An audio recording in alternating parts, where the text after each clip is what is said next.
about the infamous Mavrodi Mundial movement, aka MMM, which crashed in 2016, causing 3 million Nigerians to lose no less than 18 billion naira, according to Nigerian Securities and Exchange Commission. Do you run an illegal investment scheme, or are you heavy on Ponzi schemes? Uncle, auntie, brother and sister, you go need to think twice because... Anyways, welcome to Parliament Weekly, your home for the biggest, juicy and most important news out of the Nigerian National Assembly every week. I am Sharon Ebresumi. In a recent move, just before the holiday, the National Assembly passed the Investment and Securities Bill, which seeks to strengthen the functioning of the capital market and protect investors. This proposed piece of legislation prohibits Ponzi or pyramid schemes, as well as other illegal investment schemes, and prescribes a jail term of not less than 10 years for promoters of such schemes. According to the President of the Senate, Ahmad Lawan, the bill is expected to protect investors, adequately regulate the markets, lower systemic risks, and provide more severe punishments for those who promote such schemes. Just before I continue,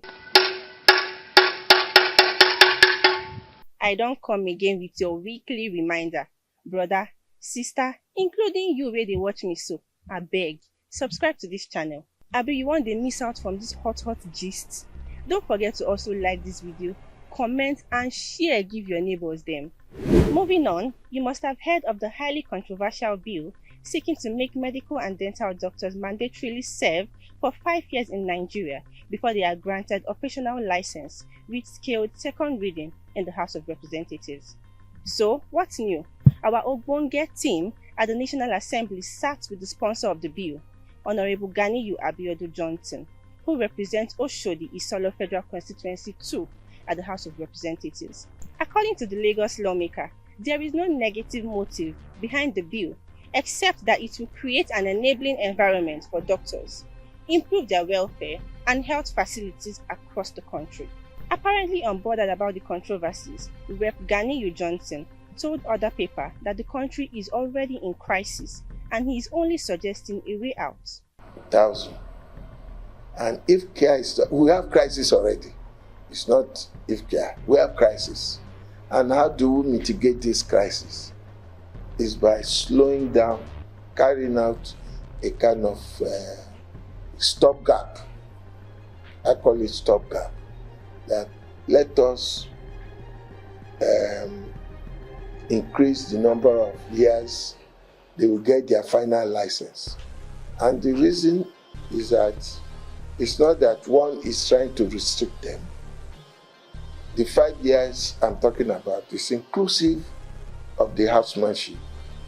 It's inclusive of the NYSC. So technically we are talking about 3 years. Or more.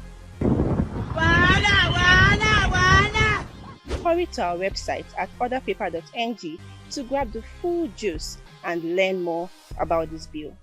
In another development, the National Assembly has forwarded to President Muhammadu Buhari a harmonized version of the Bill on Nigerian Peace Corps for assent, following its passage by both chambers of the Federal Parliament.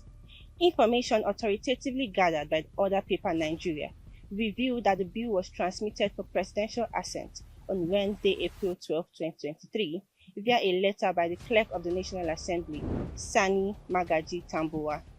If the bill is signed into law, the Nigerian Peace Corps, which has operated for many years as a volunteer initiative, will now be a federally owned and funded agency with the name Nigeria Peace Corps. President Muhammadu Buhari had in February 2018 withheld his assent to the bill, citing security concerns as well as financial constraints in funding the organization by the government as reasons for his decision. 5 years later, it resurfaces. We will all wait to see what becomes of this bill. Sit down look no be dog name. Abi, how they take the talk amsef? As we all know, we are in the dying days of the 9th National Assembly. But that's not all. At the end of this tenure, in June, OrderPaper will be inducting the most performing lawmakers in both chambers of the Federal Parliament into Nigeria's first ever most valuable parliamentarian MVP Hall of Fame. What? Interesting, right? As a prelude to this big event, OrderPaper Nigeria and its partners have shortlisted 20 out of the 469 members of the 9th National Assembly as semi-finalists. If you want to guess their names and the criteria, save yourself the stress. Check out our website at orderpaper.ng for all you seek and thank me later. My people, it's time to say goodbye as we draw the curtains on yet another interesting episode of Parliament Weekly. Join us next week and remember to subscribe to our channel.